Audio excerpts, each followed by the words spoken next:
పంటల సాగులో టెక్నాలజీని ఉపయోగిస్తూ మంచి ఆదాయం పొందుతున్నాడు రైతు. పెద్దపల్లి జిల్లా ఎలిగేడు మండలం నర్సాపూర్ గ్రామానికి చెందిన రైతు రాజిరెడ్డి సాంప్రదాయ సాగుకు భిన్నంగా ఆలోచించాడు. 5 లక్షల రూపాయలతో డ్రోన్ కొనుగోలు చేసి దానితో పంట పొలాలకు మందులు పిచికారీ చేస్తూ ఆదాయం ఆర్జిస్తున్నాడు. ఈ సందర్భంగా యువ రైతు రాజిరెడ్డి మాట్లాడుతూ తన పూర్వీకులు పొలంలో మందులను పిచికారీ చేయడంలో శ్వాసకోశ వ్యాధులతో ఇబ్బంది పడేవారన్నారు. డ్రోన్ సాయంతో ఈ సమస్యకు పరిష్కారం కనుగొన్నట్టు తెలిపారు. ఇప్పుడు ఎలాంటి ఇబ్బందులు లేకుండా పంటలకు మందులు పిచికారీ చేస్తున్నట్టు చెప్పారు.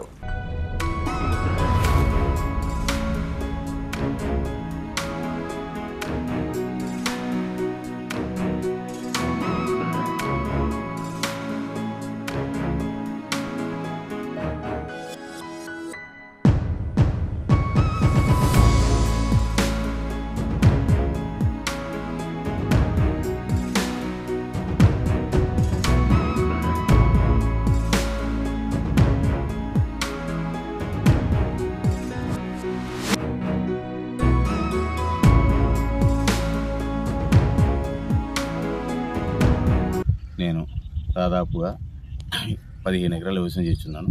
దాని మందు స్పెసిసైడ్స్ కొట్టడం కోసం రైతు కూలీల వలన కొద్ది ఇబ్బంది పడి న్యూ టెక్నాలజీ తోటి డ్రోన్తో సహాయంతో నాతో పాటు వివిధ రైతులకు పిచికారీ చేయడం జరుగుతుంది. పెస్టిసైడ్స్ వల్ల దాదాపు రైతులు కొంత ఆరోగ్యపరమైన సమస్యలు ఎదుర్కొంటున్నారు. కాబట్టి దాని బదులుగా సమయంతో పాటు మనిషికి కొద్ది ఆరోగ్యంగా ఉండడం కోసం ఈ డ్రోన్ స్ప్రేయర్ కొనుగోలు దాదాపు సంవత్సరం క్రితం కొనుగోలు చేయడం జరిగింది. నర్సాపూర్ మరియు ఎలిగేడు జూలపల్లి గ్రామాలతో పాటు సైతరాజపల్లి ఒక 10-15 గ్రామాల్లో స్ప్రే చేస్తున్నాను. అందరూ కూడా రైతులందరూ కూడా సాటిస్ఫాక్షన్ అయి సంతోషంగా ఉన్నారు. దీని యొక్క ధర వచ్చేసి దాదాపు ఒక బ్యాటరీ ప్లస్ ఛార్జరు డ్రోన్ కలిస్తే 4 లక్షల రూపాయలు. మీదే మన ఎన్ని బ్యాటరీలు కొనుగోలు చేసినా దానిపైన మనకు కొంత భారం పడుతూ ఉంది. కాబట్టి ఈ డ్రోన్ పైన రాష్ట్ర ప్రభుత్వం కానీ కేంద్ర ప్రభుత్వం కానీ కొంత రైతుల్లో ఆలోచించి కొంత సబ్సిడీ ఇచ్చి రైతులకు మేలు చేయడం కోసం ఉపయోగపడతారని నేను కోరుకుంటున్నాను.